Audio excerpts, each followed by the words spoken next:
पठकः पाठकैश्च ये चान्ये शास्त्रादि चिंतकः सर्वे व्यसनीनो मूर्खा यह क्रियावान सपंडितः। पढ़ने और पढ़ाने वाले तथा शास्त्रों के उदाहरण आदि की चर्चा में समय व्यतीत करने वाले यदि ब्रह्म प्राप्ति के लिए क्रियाशील नहीं होते तो उनकी गिनती व्यसनी मूर्खों में होती है। जो क्रियावान है वही पंडित है, यानी कि ब्रह्म सिर्फ चर्चा और शास्त्र से नहीं बल्कि उसकी लगातार प्राप्ति की प्रयास से ही प्राप्त होती है, जो कि आत्मशोधन के बिना संभव नहीं हो सकता है।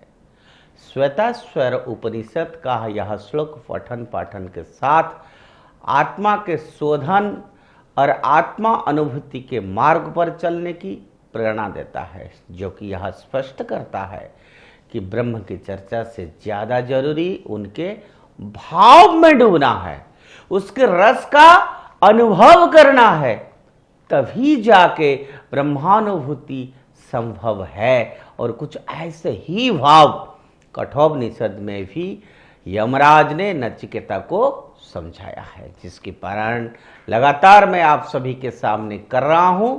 और अभी तक यम नचिकेता के इस देव दुर्लभ संवाद पर 8 एपिसोड में आपके सामने प्रस्तुत कर चुका हूं। अब शुरू करते हैं इन श्रृंखला की नवी कड़ी, जिसमें यमराज कहते हैं कि इंद्रियाणम पृथग्भावो मुदया स्थमयो चयत पृथग्युक्त मानानां मध्वा धीरो न सोचती। अर्थात प्राणियों की इंद्रियां विभिन्न भूत से उत्पन्न होते हैं तथा उनके पृथक पृथक प्रयोजन होते हैं। इंद्रियां अपने अपने कारणों से उत्पन्न होते हैं तथा वे आत्मा से पृथक होते हैं। उनका उदय होता है तथा अस्त होता है, किंतु चेतन आत्मा सदैव एक रस एवं अपरिवर्तनशील है। बुद्धिमान पुरुष जो होता है वो इंद्रियों को आत्मा से पृथक तथा नाशवान जानकर उनके संबंध में शोकाकुल नहीं होते हैं। सांख्य दर्शन के अनुसार मित्रों, मूल प्रकृति जो है वो अव्यक्त है तथा उसकी 23 तत्व व्यक्त है। पुरुष तथा प्रकृति और 23 तत्व मिलकर कुल 25 तत्व सृष्टि की रचना के कारण है। प्रकृति से महत तत्व, महत बुद्धि तत्व से अहंकार तथा अहंकार से मन, 5 इंद्रियों और 5 सूक्ष्म भुक्त जो 5 तन्मात्रा उत्पन्न होते हैं। स्तोत्र जो होता है कान, स्तोक चक्षु, रसना और घ्राण नासिका 5 ज्ञानेंद्रियों हैं तथा वाक जो कि वाणी, पाणी पाद पायु मलयाद की इंद्रियां और उपस्थ मूत्र त्याग की इंद्रियां 5 कर्मेंद्रिय है। 5 सूक्ष्म भूत शब्द, स्पर्श, रूप, रस, गंध है तथा आकाश, वायु, तेज, अग्नि जिसको कहते हैं, जल और पृथ्वी 5 स्थूलभूत महाभूत हैं।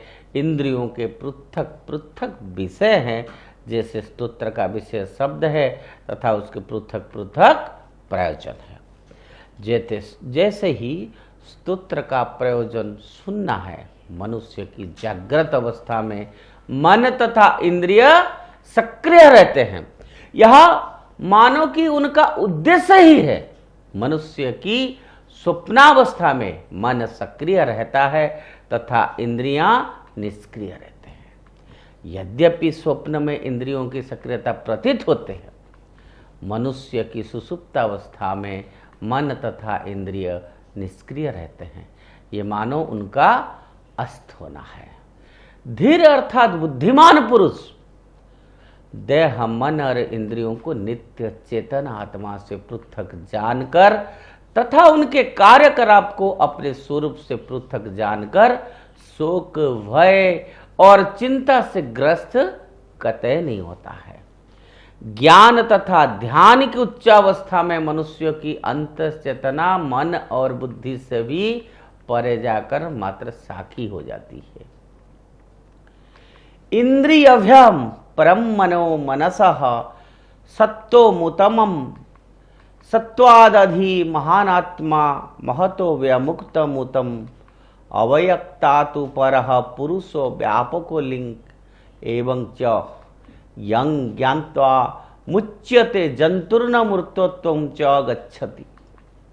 अर्थात यहाँ पर सूक्ष्मता के आधार पर श्रेष्ठता का कर्म वर्णित है। मनुष्य की इंद्रियां स्थूल शरीर के अपेक्षा सूक्ष्म तथा अधिक श्रेष्ठ है। इंद्रियां मन की वशीभूत एवं अधीन रहते हैं, अतः मन इंद्रियों की अपेक्षा अधिक सूक्ष्म और बलवान है। जब मन में उहापोह होता है, बुद्धि निर्णय करती है।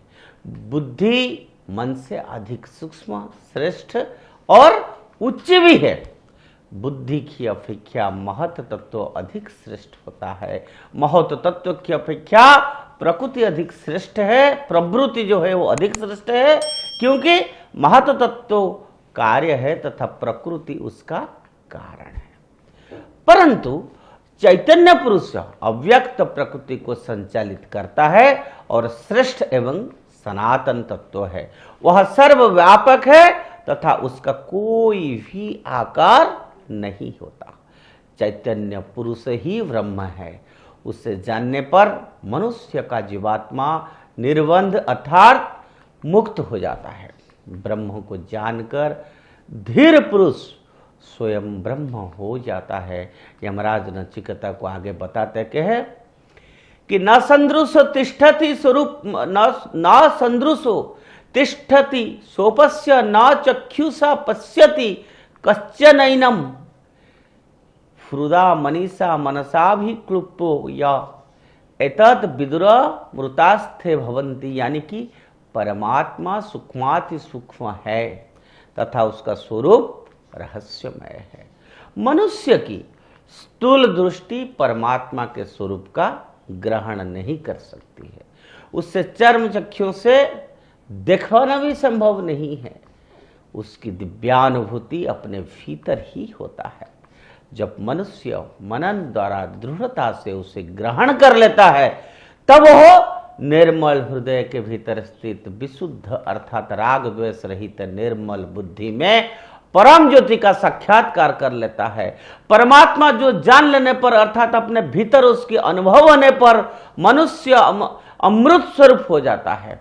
आगे यमराज कहते हैं कि यदा पंचावती स्थिते ज्ञानानि मनसाः सह बुद्धिश्च न विचेष्टति तामाहु परमां गतिम तांग योगी मिति मन्यन्ते स्थिरामिन्द्राय धारणम अप्रमतस्थदा भवति योगी ही प्रभ वाप्ययोः।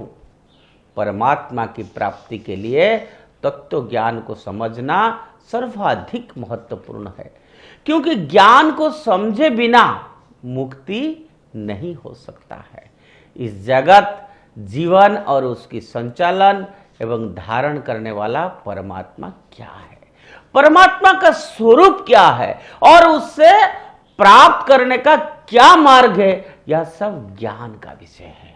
किंतु मात्र मानचित्र देखने और समझने से गंतव्य स्थान की प्राप्ति नहीं हो जाती। आध्यात्मिक ग्रंथ को मात्र पढ़ने और पढ़ाने तथा चर्चा करने का क्या व्यसन कहा जाता है।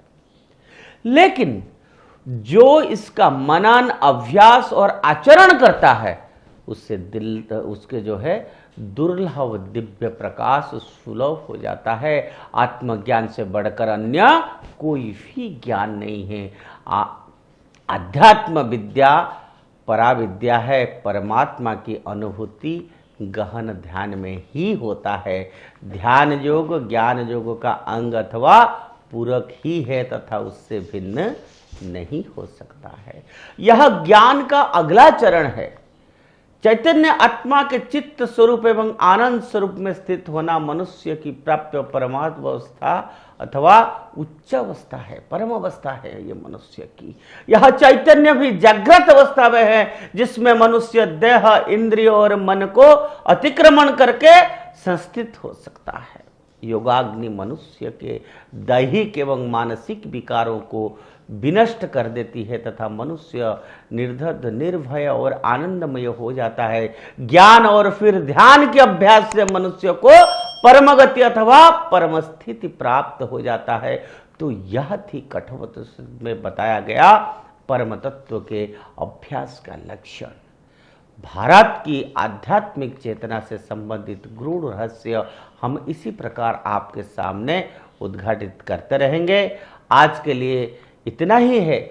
आज मैं फिर से अपना दर्शकों को फिर से अनुरोध करूंगा कि मित्रों, ये जो महापुरुषों की वाणी मैं आपके सामने प्रस्तुत करता हूं, ये जो शास्त्र में लिखा गया है, उपनिषद में लिखा गया है, यह वाणी सिर्फ पढ़ने के लिए नहीं है।